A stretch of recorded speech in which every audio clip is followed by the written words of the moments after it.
તો નમસ્કાર વિદ્યાર્થી મિત્રો, હું છું ઉમંગ પ્રજાપતિ. એસઆઈએમએસ એજ્યુકેશન ચેનલની અંદર આપ સૌનું હાર્દિક સ્વાગત કરું છું. આ એક એવી જગ્યા છે, the place of learning zone, જ્યાં તમે કંઈક ને કંઈક શીખતા રહેશો હંમેશા તત્પર. બરાબર છે વિદ્યાર્થી મિત્રો? તો પ્રશ્નપત્ર 1 ની અંદર આપણે ચર્ચા કરી ચૂકેલા છે. 1 થી 9 પ્રશ્નોનું આપણે ચર્ચા કરી ચૂકેલા છીએ અને હવે આપણે વાત કરવાના છીએ આગળના અમુક પ્રશ્નો, વિભાગ એ ના આગળના પ્રશ્ન એટલે કે પ્રશ્ન નંબર 10. તો જુઓ વિદ્યાર્થી મિત્રો, પ્રશ્ન નંબર 10 ની અંદર આપણને શું પૂછેલું છે.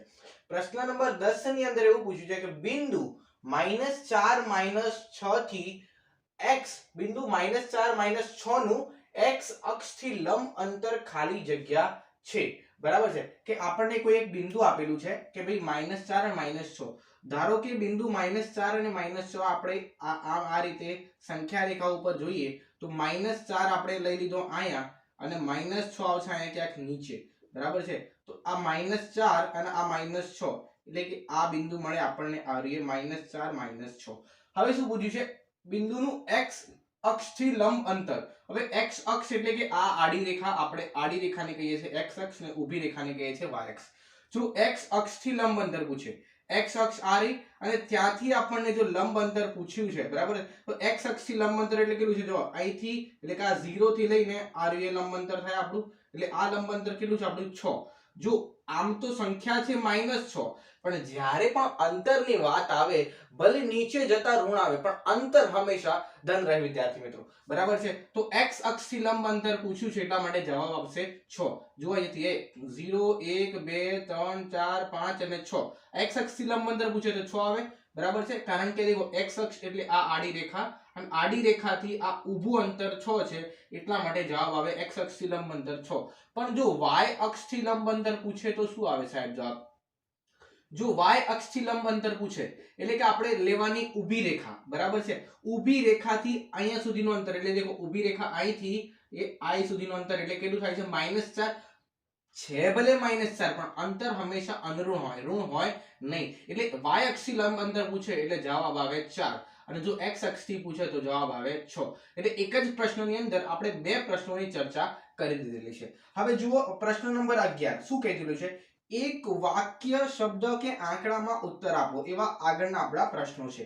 બરાબર છે? તો પ્રશ્નની અંદર પૂછ્યું છે શું? જુઓ, 6x² - 13x + m = 0 ના બીજ પરસ્પર વ્યસ્ત હોય તો m નું મૂલ્ય શોધો. એટલે કે આપણને જે દ્વિઘાત સમીકરણ આપેલું છે એના કોઈ એક બીજ આપણે ધારી લઈએ છીએ. એક છે આલ્ફા અને બીજો છે બીટા. એ બીટા એકબીજાના પરસ્પર કેવા હોય? વ્યસ્ત હોય. હવે એક વસ્તુ વિદ્યાર્થી મિત્રો આપણે સમજવા જેવી છે કે જ્યારે કોઈ પણ બે વસ્તુ ઇન ધ સેન્સ, ધારો કે આપણે sin થીટા અને cosec થીટા ની વાત કરીએ. sin થીટા અને cosec થીટા એકબીજાના પરસ્પર વ્યસ્ત છે, તેથી sin થીટા ગુણ્યા cosec થીટા બરાબર 1 થાય છે. એટલે જે પણ બે રાશિ એકબીજાથી પરસ્પર વ્યસ્ત હોય તો એમનો ગુણાકાર વિદ્યાર્થી મિત્રો 1 આવતો હોય છે. એટલા માટે ધારો કે એક બીજ છે આપણો આલ્ફા અને બીજો બીજ છે બીટા, આ બંનેનો ગુણાકાર શું આવે? પરસ્પર વ્યસ્ત હોવાથી ગુણાકાર આવે 1. એવી રીતે આપણે tan અને cot પણ નો ગુણાકાર 1 થાય, cos અને sec નો ગુણાકાર પણ 1 થાય. બરાબર છે? તો આવી રીતે થતું હોય છે. અને આલ્ફા ઇન્ટુ બીટા એટલે આ શું થયો? આપણે શૂન્યનો ગુણાકાર. શૂન્યનો ગુણાકારનું સૂત્ર આપણને ખબર છે. શૂન્યનો સરવાળો હોય તો alpha plus beta equal to -b/a અને શૂન્યનો ગુણાકાર હોય તો c/a બરાબર 1. બરાબર છે? તો જો c ની કિંમત શું છે આપણી? m અને a ની કિંમત શું છે? અહીંયા a ની કિંમત છે 6 એટલે m/6 બરાબર 1. તો m બરાબર આ 6 ચોકડી ગુણાકારથી ઉપર જાય એટલે m બરાબર આવે જવાબ 1. જવાબ આવી ગયો. બરાબર છે? તો અહીંયા આપણો પ્રશ્નનો જવાબ પૂરો થઈ ગયો. m નું મૂલ્ય કેટલું લાવવાનું હતું? આપણે લાવવાનું હતું 1. અહીંયા m ની જગ્યાએ 1 આવશે. That's it. હવે જુઓ, સમાંતર શ્રેણીના આપણને કેટલાક કહેવાય ને કે પદો આપેલા છે. ધારો કે 10 છે, 7 છે, 4 છે, એવી રીતે આગળ ચાલતું જ જાય છે. અને આપણે કયું પદ લાવવાનું છે ભાઈ? 30મું પદ શોધો. શું પૂછ્યું છે? આ સમાંતર શ્રેણી આપેલી છે અને એનું 30મું પદ કયું હશે? સૌપ્રથમ આપણે મું પદ લાવવા માટે, બરાબર, સૂત્ર શું છે? an બરાબર a + n-1 * d. બરાબર ને? અને એના માટે આપણે જોઈશે એક a એટલે કે પ્રથમ પદ, પછી d એટલે કે સામાન્ય તફાવત અને n એટલે કયા મું પદ લાવશે એ જોઈશે. બરાબર? એટલે n ની કિંમત તો આપણને આપેલી છે. n બરાબર છે આપણા 30. બરાબર છે? પછી a ની કિંમત આપણી કેટલી છે? 10 આપેલી છે આપણને. કેટલી છે? a ની કિંમત છે 10. બરાબર છે યસ. અને ડી ની કિંમત કેટલી છે? ડી બરાબર આપણે નીચે હું લખી દઉં છું. ડી બરાબર શું થાય? a2 માઇનસ a1 એટલે કે બીજું પદ માઇનસ પ્રથમ પદ બરાબર. એટલે 7 માંથી 10 જાય એટલે જવાબ આવે છે આપણો -3 બરાબર. ઓકે, આપણે ડી ની કિંમત કેટલી મળી? આપણને -3 કિંમત મળી ડી ની. Okay fine. હવે શું લાવવાનું છે? 30મું પદ લાવવાનું છે. એટલે કે a30 બરાબર શું થાય? a30 બરાબર સૂત્ર, આમ સૂત્ર છે an = a + n - 1 * d, પણ હું ડાયરેક્ટ લખું છું એટલે શું થઈ જશે? a30 બરાબર a + n - 1 એટલે કે 30 - 1 એટલે કે 29d બરાબર છે. હવે a30 લાવવાનું છે. a ની કિંમત શું છે આપણી? 10 બરાબર છે. 29 m ના m અને એની સાથે ગુણાકારમાં d એટલે કે છે -3. એટલે જો 10 વત્તા 29 તરી 87 એટલે કે -87 થાય વિદ્યાર્થી મિત્રો. અને આમ પણ આપણે જોઈ શકીએ છીએ જેમ જેમ આપણે જમણી બાજુ જોઈએ છે ને એમ પદોની સંખ્યાની અંદર ઘટાડો થતો જાય છે. 10 પછી 7, 7 નંબર ઓછો થઈ ગયો, 7 પછી 4 એટલે કે કારણ કે d ની કિંમત કેટલી છે? -3 છે. એટલે કે 30મું પદ શું થશે આપણું? 30મું પદ આ 10 વત્તા -87, 10 માંથી -87 જાય, વત્તા ઓછા ઓછા અને મોટી સંખ્યાનું ચિહ્ન આવે એટલે કે a30 બરાબર 87 માંથી 10 જાય તો કેટલા વધે? 77 અને આ આવશે -77. અહીંયા આપણો દાખલાનો જવાબ થઈ જાય છે પૂરો. એટલે 30મું પદ આવશે -77 બરાબર છે. અહીંયા આપણો 12મો પ્રશ્ન પૂરો થઈ ગયો. હવે જો વિદ્યાર્થી મિત્રો આપણને શું પૂછ્યું છે? 13મો પ્રશ્નની અંદર શું છે? હંમેશા સમરૂપ હોય તેવી બે આકૃતિના ઉદાહરણ આપો. હવે સમરૂપ હોય તેવી આકૃતિના ઉદાહરણ બે ની આપણને ઘણા બધા ખબર છે. જેમ કે બે ચોરસ, જેમ કે બે વર્તુળ, જેમ કે બે લંબચોરસ, જેમ કે બે સમબાજુ ત્રિકોણ બરાબર છે. તો અહીંયા બે ચોરસ બરાબર છે. એક તો ચોરસનું ઉદાહરણ આપું છું. એક ચોરસ, બે આકૃતિઓ છે બરાબર. એક નાની છે એક મોટી છે. એ હંમેશા કેવી હશે? એકબીજાથી સમરૂપ હશે. બીજું આપણે ઉદાહરણ આપું છું વર્તુળનું બરાબર છે કે ગોળ. એટલે આ માની લો આની ત્રિજ્યા છે 1 અને એનાથી મોટું એટલે આની ત્રિજ્યા છે 2. આ હંમેશા બે કેવા હશે? સમરૂપ. તો આ બે આપણે જવાબ થઈ ગયા. હવે પ્રશ્ન નંબર 14 ની વાત કરીએ. પ્રશ્ન નંબર 14 એટલે કે આપણી ચોપડીની અંદર પાઠ્યપુસ્તકની અંદર પણ આવો એક પ્રશ્ન આપેલો છે જ્યાં 8 ની જગ્યાએ તમને 9 આપેલું છે વિદ્યાર્થી મિત્રો. ત્યારે જવાબ 9 આવતો હોય છે. એકદમ simple, never get a pimple. જો એકદમ ઈઝી પ્રશ્નો છે. બસ આપણે થોડું કહેવાય ને કે પેશન્સ રાખવું પડશે કે હા મને આવડે છે એવો confidence, I can do it, આવો કોન્ફિડન્સ તમારી અંદર હશે તો તમે અઘરામાંથી અઘરા પ્રશ્નો પણ સોલ્વ કરી શકશો બરાબર છે. આ તો અત્યારે હાલ તો સિમ્પલ પ્રશ્ન છે. તો જુઓ આમાંથી આપણે શું લઈશું? 8 લઈશું કોમન એટલે 8 આવી ગયો બહાર. અંદર શું વધશે? sec² θ - 1 થઈ જશે વિદ્યાર્થી મિત્રો બરાબર છે. અને આ 8 આવી gયો બહાર એટલા માટે લખો sec² θ, સોરી 1 નહીં આવે અંદર. અહીંયા ઓલરેડી tan² θ આપણને આપેલો છે. Okay fine yes. અને આપણું સૂત્ર છે, જો સૂત્ર શું હતું? આવું તમને ચોપડીમાં સૂત્ર આવ્યું 1 + tan² θ = sec² θ બરાબર છે. તો sec² θ આ tan² θ પેલી વખત જતો એટલે સૂત્ર શું બને છે? sec² θ - tan² θ બરાબર 1. એટલે કે આ બંનેનો જે બાદબાકી થાય તો જવાબ શું આવે છે? 1. એવું આપણને પ્રમાણિત સૂત્ર ચોપડીની અંદર આપેલું છે બરાબર છે. તો sec² θ - 1 એટલે કે જવાબ આવશે 1 અને 8 × 1 બરાબર થઈ જાય 8. એટલે 8 આપણો આવશે જવાબ ફાઇનલ. તો આની કિંમત કેટલી થાય? 8 થાય બરાબર છે. હવે 15મા પ્રશ્નની વાત કરીએ. વધુમાં વધુ કેટલા વર્તુળને વધુમાં વધુ કેટલા સમાંતર સ્પર્શક હોય? માની લો કે એક સ્પર્શક આ છે તો આને સામે કેટલું સમાંતર સ્પર્શક આવે? આ બીજો આવે. રેડી છે? That's it. એટલે સમાંતર કેટલા થયા? દેખો 1 અને 2 બરાબર છે. માની લો કે એક સમાંતર આ રીતે છે તો આની સામે કયો આવે? આ આવે. એટલે મેક્સિમમ કેટલા સમાંતર સ્પર્શક હોય મિત્રો? 2 સમાંતર સ્પર્શક હોય. વધુમાં વધુ પૂછે છે એટલે 2 સમાંતર સ્પર્શક હોય. જો આ 1 અને 2 આ જોડી છે, એ જોડી આપણે સમાંતર સ્પર્શક માનીએ છીએ. હવે એના સિવાય બીજી જોડી રહે તો 3 અને આ 4 આ પણ એક જોડી થઈ અને આ કેવું થાય? સમાંતર સ્પર્શક થાય છે બરાબર છે. તો વર્તુળને વધુમાં વધુ 2 સમાંતર સ્પર્શક હોય. આ તમારો જવાબ થઈ ગયો પૂરો. હવે જો જેમાં આ 16મો પ્રશ્ન વિદ્યાર્થી મિત્રો બહુ મસ્ત પ્રશ્ન છે અને વર્તુળ ચેપ્ટરની અંદરથી આપને એક સલાહ આપવા માંગુ છું કે વર્તુળ ચેપ્ટરની અંદરથી જેટલી પણ બ્લુ લાઈન વાળી માર્ક કરેલી લાઈનો છે, બ્લુ માર્ક કર્યું હોય કાં તો પછી બ્લેક માર્ક કર્યું હોય, આ બધી જ લાઈનો શાંતિથી એકદમ શાંત ચિત્તથી વાંચી લેવી કારણ કે આમાંથી કંઈક ટ્વિસ્ટેડ પૂછાઈ શકે છે. આવો જ પ્રશ્ન આજે આપણે છે ને એ બ્લુ લાઈન છે. આપ ચોપડી જોશો એટલે ચોપડીના જમણા નંબરના પેજ ઉપર નીચેની સાઈડ આપણે ચોપડીની છે તમારું વર્તુળ વાળું ચેપ્ટર જમણા નંબરના પેજની અંદર નીચેની સાઈડ આવી કંઈક લાઈન લખેલી છે. આ લાઈનનો મતલબ આપણે સમજાવવાની હું પ્રયત્ન કરું છું. જુઓ છે શું આમાં જેમાં બે અંત્ય બિંદુઓ તેની અનુરૂપ જીવામાં સંપાતી હોય છે એવી છેદિકાનો વિશિષ્ટ કિસ્સો એટલે શું? બરાબર છે. છેદિકા એટલે શું કહેવાય? જુઓ, આ રીતે આને છેદિકા કહેવાય. બટ આમાં પૂછ્યું શું છે? જેમાં અંત્ય બિંદુ તેની અનુરૂપ જીવામાં સંપાતી હોય. અંત્ય બિંદુઓ એકબીજા ઉપર આવી ગયેલા હોય આ રીતે.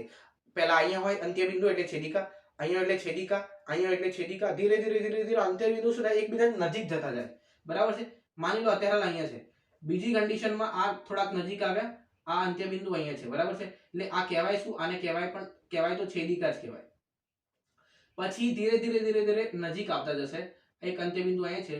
બરાબર છે. અહીંથી આ એક પસાર થાય છે આ રીતે, અને લાસ્ટમાં અંત્ય બિંદુ એકબીજાની ઉપર આવશે. એક બિંદુ અહીંયા છે અને બીજું બિંદુ આની ઉપર જ છે, અને ત્યારે કોઈ છેદિકા પસાર થાય તો એ વિશિષ્ટ કિસ્સો એટલે શું કહેવાય? એને વિશિષ્ટ કિસ્સો એટલે કે કહેવાય એ વર્તુળનો શું થઈ જાય?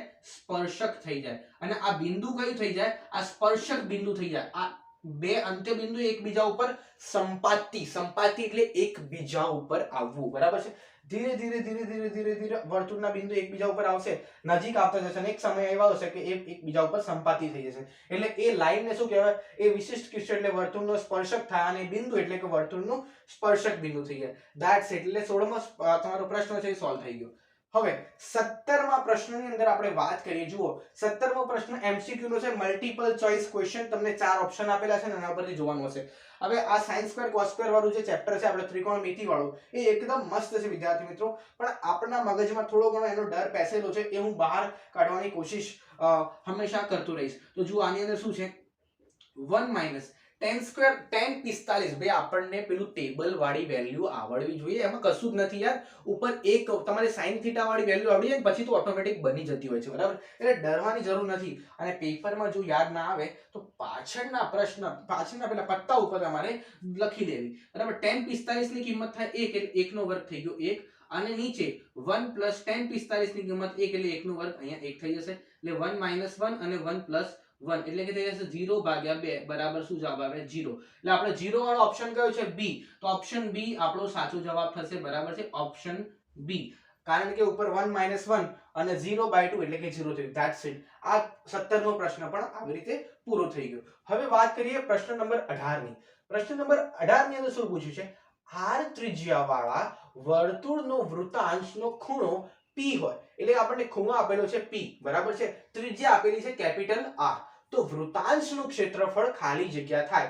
આમ તો આપણે વૃત્તાંશનું ક્ષેત્રફળ વાળું સૂત્ર આપણું કોમન છે, θ/360 ગુણ્યા પાઈ r નો વર્ગ. જ્યાં r છે સ્મોલ r એ આપણી ત્રિજ્યા, થીટા છે આપણો ખૂણો થતો હોય છે. પણ અહીંયા આપણને આવું પૂછેલું છે ભાઈ. બરાબર. અહીંયા થોડુંક આ બાજુ કરું છું. આમ તો બરાબર ને નીચે બરાબર આવું છે, પણ આપણે જગ્યા ઓછી છે એટલે સાઈડમાં કરું છું. તો થીટા ની જગ્યાએ શું મૂકવાનું છે આપણે? Capital P. અને કેપિટલ કે સ્મોલ તમને જે દેખાય. બરાબર. આ ઓપ્શન્સ ની અંદર જોઈ લેવાનું કે થીટા આપણને, અને આપેલો થીટા અને નીચે વાળો થીટા સેમ હોવું જોઈએ. એટલે 360 નીચે આવશે, પાઈ, અને r ની જગ્યાએ આપણે કેપિટલ R મૂકવાનું છે, એટલે કેપિટલ R નો વર્ગ. હવે જુઓ, ઓપ્શન ની અંદર આવો કોઈ જવાબ દેખાય છે? p/360. p/360 એક આવો દેખાય છે. p² વાળા જવાબ તો આવશે જ નહીં ભાઈ, કારણ કે p² તો હોય જ ના. હવે એક જ જવાબ દેખાય છે, p/360 ગુણ્યા પાઈ r². That's it. પતી ગયું. આમ તો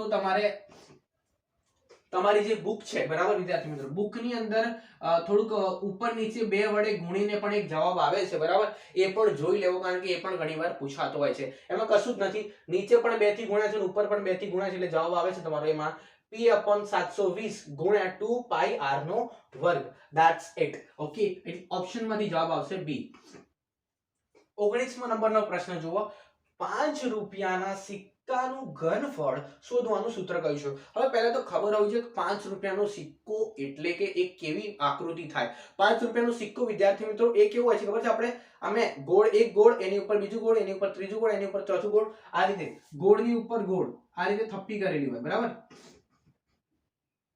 અને આ એક સિલિન્ડર જેવો આપણે આકાર બનતો હોય છે. સિલિન્ડર જેવો આકાર બનતો હોય એટલે કે સિલિન્ડરનું ઘનફળ આપણને શોધવું પડે. 5 રૂપિયાનો સિક્કો હોય ને એની થોડીક તો જાડાઈ હોય. બરાબર છે. અને એ જાડાઈ છે ને એની ઊંચાઈ કહેવાય. એ થિકનેસ એટલે કે એની ઊંચાઈ કહેવાય. ઓકે. તો એ આપણો એક નળાકાર જેવો આકાર બનતો હોય છે. સિલિન્ડર એટલે કે નળાકાર જેવો આકાર બનતો હોય છે. એટલે કે નળાકારનું આપણે ઘનફળ શું થાય? તો ભાઈ નળાકારનું ઘનફળ એટલે કે શું થાય? પાઈ r²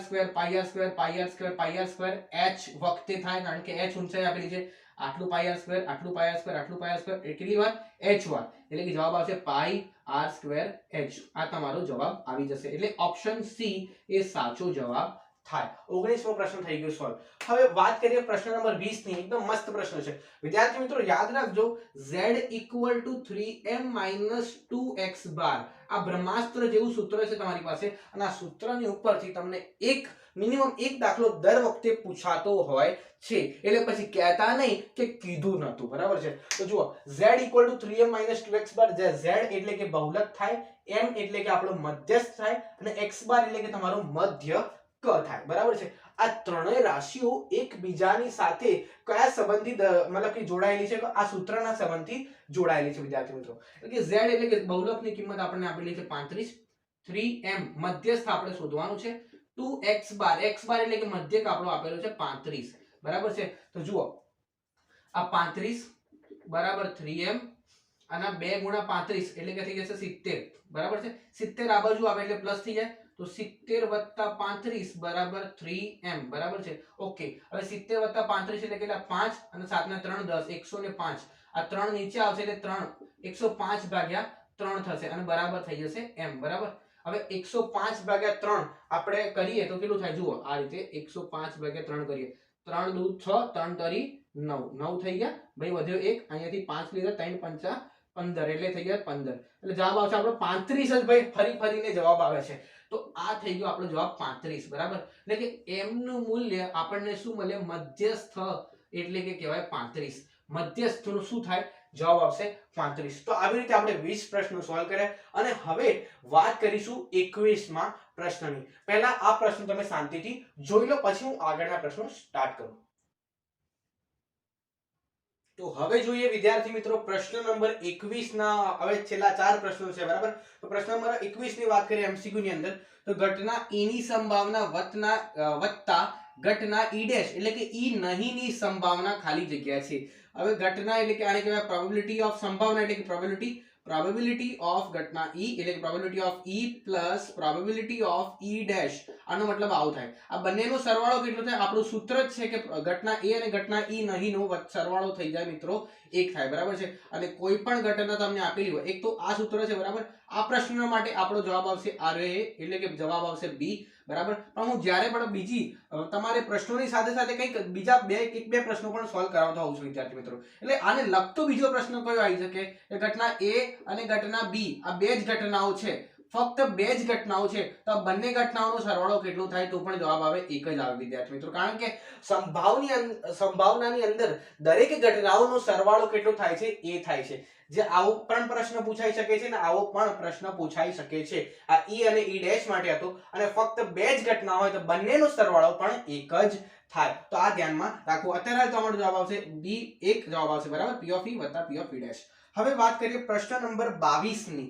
22મા પ્રશ્નની અંદર શું કીધેલું છે? જુઓ, r ત્રિજ્યા વાળા ગોળાના 4 સમાન ભાગ કરતા તે પૈકી ચોથા ભાગનું કુલ પૃષ્ઠફળ કેટલું થાય? એટલે કે આપણી પાસે ગોળો છે. બરાબર? ગોળો ઇન ધ સેન્સ તમે માની લો તમારી પાસે ક્રિકેટનો બોલ છે, કાં તો એક નક્કર ગોળો આપણે વિચારીશું તો વધારે સારું રહેશે. એક નક્કર ગોળો છે, અને એક ગોળાનું પૃષ્ઠફળ આપણને પહેલા તો ખબર હોવી જોઈએ. બરાબર? પૃષ્ઠફળ શું થાય? 4 પાઈ r સ્ક્વેર. બરાબર? ત્રિજ્યાનો વર્ગ 4 પાઈ r સ્ક્વેર એનું કુલ પૃષ્ઠફળ થાય છે. હવે એ કુલ પૃષ્ઠફળનો ચોથો ભાગ, એટલે કે જુઓ ગોળાનું કુલ પૃષ્ઠફળ કેટલું થાય? આપણું સૂત્ર જ છે, ગોળાનું કુલ પૃષ્ઠફળ બરાબર થાય 4 પાઈ r સ્ક્વેર. પણ આપણને શું કીધું છે? એનું ચોથા ભાગનું કુલ પૃષ્ઠફળ કેટલું થાય? એટલે હવે ગોળાનું ચોથા ભાગનું એટલે 1/4 ગુણ્યા ગોળાનું પૃષ્ઠફળ ચોથા ભાગનું થયું મિત્રો. હા, તો 1/4 અહીંયા મલ્ટીપ્લાય કરો તો 1/4 અહીંયા પણ મલ્ટીપ્લાય કરવાનું, એટલે થઈ જશે 4/r સ્ક્વેર. એટલે 4 4 ઉડી ગયા, જવાબ આવશે પાઈ r નો વર્ગ. એટલે કે આ થઈ ગયો આપણે વર્તુળનો જે વર્ગ ક્ષેત્રફળ છે એવો જવાબ આવશે, એટલે કે પાઈ r સ્ક્વેર. જવાબ ઓપ્શન સી જવાબ આવશે પાઈ r સ્ક્વેર.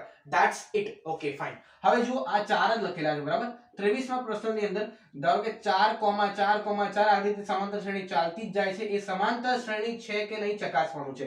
સૌપ્રથમ સમાંતર શ્રેણી છે કે નહીં એ એનો સામાન્ય તફાવત પરથી ખબર પડતી હોય છે. એટલે d બરાબર આપણે કરીએ a2 - a1 એટલે 4 - 4 એટલે જવાબ આવશે 0. હવે d બરાબર ફરીથી કરીએ a3 minus a2 એટલે ત્રીજું પદ આવ્યું, બીજું પદ આવ્યું, 4 minus 4 એ પણ 4 minus 4 એટલે 0 થશે અને આગળ પણ a4 minus a3 કરીશું 4 minus 4 દરેક વખતે જવાબ સમાન જ મળે છે બરાબર છે અને એ પૂર્ણાંક સંખ્યાઓ છે તો ભાઈ એ જવાબ સમાન મળે તો આપણો સમાંતર શ્રેણી છે તો જવાબ આવશે હા સમાંતર શ્રેણી છે કારણ કે દરેક વખતે આપણને જવાબ સમાન મળે છે એટલા માટે દરેક વખતે નીચે જઈશું તો પણ જવાબ 0 જ આવશે. હવે જુઓ 24મો પ્રશ્ન વર્ગીકૃત માહિતીનો બહુલક બરાબર ખાલી જગ્યા થાય. હવે આ બે ઓપ્શન છે આ જોડકા ઉપરથી આપણને ખબર પડે કે આમાં બે ઓપ્શન છે.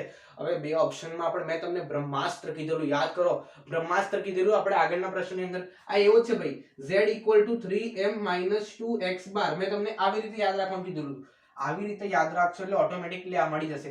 z શું છે તમારો બહુલક અહીંયા પૂછ્યું છે બહુલક હા બહુલક પૂછ્યું છે બરાબર 3m m એટલે શું થઈ જાય તમારું મધ્યસ્થ આ મધ્યસ્થ અને 2x બાર એટલે શું કહેવાય એને ગુજરાતીમાં કહેવાય મધ્યક આ ગાણિતિક ભાષામાં ગાણિતિક સ્વરૂપમાં છે આ શાબ્દિક સ્વરૂપમાં છે તો શાબ્દિક સ્વરૂપમાં પૂછ્યું તો પણ આ જવાબ આવે ગાણિતિક સ્વરૂપમાં પૂછ્યું તો આ જવાબ આવે ધેટ્સ ઇટ. બહુલક બરાબર 3 ગુણ્યા મધ્યસ્થ -2 * મધ્યક એટલે ઓપ્શન એ તમારો સાચો જોડકું હશે. તો આવી રીતે આપણે વિભાગ એ ની પૂર્ણાહુતિ કરી દીધી છે મિત્રો. તો વિભાગ એ ના તમામ પ્રશ્નોનો આપણને સંતોષકારક આપણને મેં જવાબ આપ્યો છે વિદ્યાર્થી મિત્રો. મેં મારી પૂરેપૂરી ટ્રાય કરેલી છે બરાબર છે અને હજુ પણ તમારા મનમાં કંઈક પ્રશ્ન હોય તો તમે જરૂરથી કમેન્ટ બોક્સની અંદર લખી શકો છો.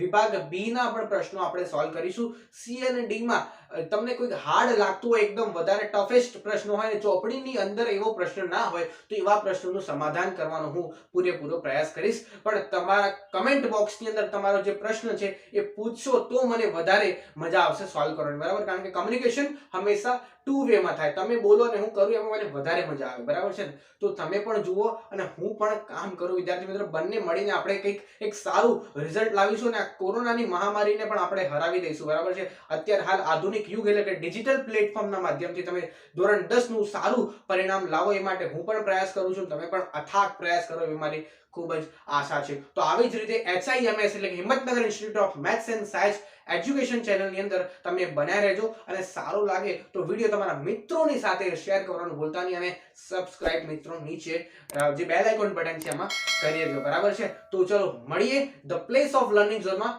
બીજી એકવાર. Thank you so much.